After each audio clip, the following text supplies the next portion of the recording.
ഭൂലോകത്തെ ഒരു കൊച്ചു കാൽപന്തിലേക്ക് ചുരുക്കി അതിനെ തന്നെ ഇടങ്കാലുകൊണ്ട് ഓമനിച്ച് പച്ചപ്പുൽ മൈതാനത്ത് മായജലം തീർക്കുന്ന ഒരുവൻ അങ്ങ് റൊസാരിയോയിലുണ്ട്. സമ്മർദ്ദത്തിൻ്റെ പരകോടിയിൽ സംശയശരങ്ങളുടെ നെറുകയിൽ ലോക ഫുട്ബോളിൻ്റെ കനകസിംഹാസനത്തിൽ അയാൾ ഇരുപ്പുറപ്പിച്ച ആ രാവ് ഇന്നും ഓരോരുത്തർക്കും ഓർമ്മയുണ്ടാകും. ഓരോ 2014 ഒരു 2022 ഉണ്ടാകുമെന്ന് ലോകം അന്ന് ഉറപ്പിച്ചു. 4 വർഷങ്ങൾക്കിപ്പുറം തനിക്ക് പരിചിതമായ അമേരിക്കൻ മണ്ണിൽ അയാൾ മറ്റൊരു വിഷയമലക്കിറങ്ങുമ്പോൾ ലുസൈലിൽ കണ്ട അതേ വേഗവും താളവും അവർ ആഗ്രഹിച്ചു.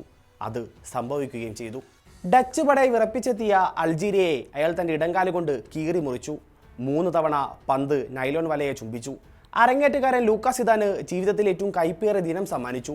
പരിശീലകൻ ലയണൽ സ്കലോണി പറഞ്ഞ പോലെ കിരീടം നിലനിർത്താൻ തന്നെയാണ് ഈ വരവെന്ന് അടിവരയിട്ട് ഉറപ്പിച്ചു. ആ യാത്രയിലെ അടുത്ത കടമ്പ ഓസ്ട്രിയയാണ്. റാൾഫ് റാഗ്നിക്കിൻ്റെ ഓസ്ട്രിയ. യൂറോപ്യൻ യോഗ്യത റൗണ്ടിൽ 8-ൽ 6 ജയവുമായി വരുന്ന സംഘം അൾജീരിയയെ പോലെ സുഖകരമാകില്ലെന്ന ബോധ്യം സ്കലോണിക്കുണ്ട്.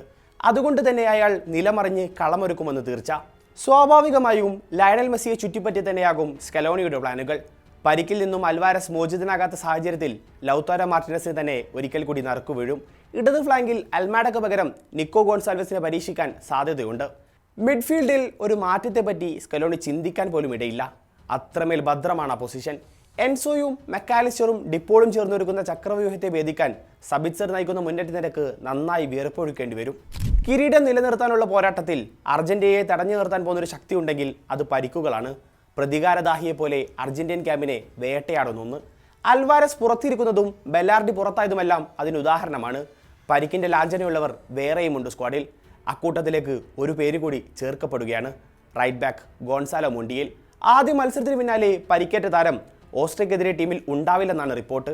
പകരം സ്ഥിരം സ്റ്റാർട്ടറായ നാഹൽ മൊളീന 11ലേക്ക് മടങ്ങിയെത്തും. Lisandro Martinez, Cristian Romero.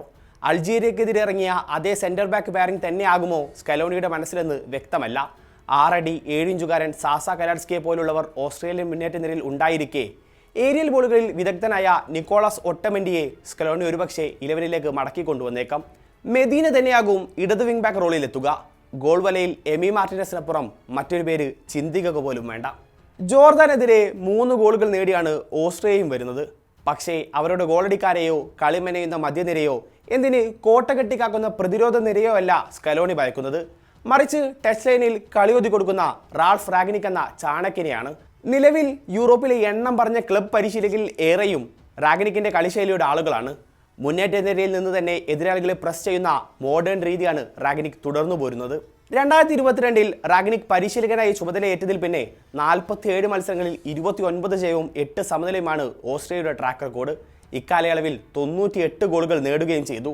2024 euro കപ്പിലാണ് റാഗ്നിക്കിന് കീഴിൽ ഓസ്ട്രിയ ആദ്യമായൊരു ടൂർണമെൻറ്റ് കളിക്കുന്നത്. അന്ന് ഫ്രാൻസ്, നെതർലാൻഡ്സ് ടീമുകളടങ്ങിയ ഗ്രൂപ്പ് ഡിയിൽ നിന്ന് 1ാം സ്ഥാനക്കാരെ മുന്നേറിയത് ഓസ്ട്രിയയായിരുന്നു. ലോകകപ്പ് യോഗ്യത റൗണ്ടിലും തികഞ്ഞ ആധിപത്യം പുലർത്താൻ ഓസ്ട്രിയക്കായി. 8 മത്സരങ്ങളിൽ നിന്ന് 22 ഗോളുകൾ നേടിയപ്പോൾ വെറും 4 എണ്ണമാണ് അവർ വഴങ്ങിയത്. നായകൻ ഡേവിഡ് അലാബ നയിക്കുന്ന പ്രതിരോധ നിരയുടെ കരുത്ത് ഇതിൽ നിന്നും വ്യക്തമാണ്. അർജന്റീന ഗ്രൂപ്പ് ചാമ്പ്യന്മാരായി വരുന്നതിൽ ചങ്കുപടക്കുന്ന ഒരാളുണ്ട്. അതെ, ലമീൻ യമാലിൻ്റെ സ്പെയിൻ. പുതിയ ഫോർമാറ്റിലെത്തിയ ഈ ലോകകപ്പിൽ അർജന്റീന ഗ്രൂപ്പ് ജെ ജേതാക്കളായാൽ അവർ അടുത്ത റൗണ്ടിൽ നേരിടേണ്ടി വരിക ഗ്രൂപ്പ് എച്ചിലെ 2ാം സ്ഥാനക്കാരെയാണ്. ഉറുഗ്വേയും സൗദിയും കാപ് വെർഡേയുമുള്ള ഗ്രൂപ്പിൽ സ്പെയിൻ എങ്ങാനും 2ാമത് ഫിനിഷ് ചെയ്താൽ നടക്കാതെ പോയ ഫൈനലിസ്മക്ക് അമേരിക്കൻ മണ്ണ് വേദിയാകും. Lamine Yamal മെസ്സിക്കെതിരെ കളത്തിലിറങ്ങും. ലോകം ആ 90 മിനിറ്റിലേക്ക് ചുരുങ്ങും. ഓസ്ട്രിയക്കെതിരെ ഇറങ്ങുമ്പോൾ അർജന്റീന തന്നെയാണ് ഫേവറേറ്റ്സ്. പേപ്പറിലും കളത്തിലും അവർ ശക്തർ തന്നെ. പക്ഷേ ഈ ലോകകപ്പ് നമ്മോട് പറഞ്ഞു വെച്ച ഒരു കാര്യമുണ്ട്. കരുത്തും ബലവുമെല്ലാം ആ 90 മിനിറ്റിലാണ് കാണിക്കേണ്ടത്. കോങ്കോയും കാപ് വെർഡേയും നടത്തിയ പോലെ ഒരു ഞെട്ടിക്കൽ ഓസ്ട്രിയ നടത്തുമോ?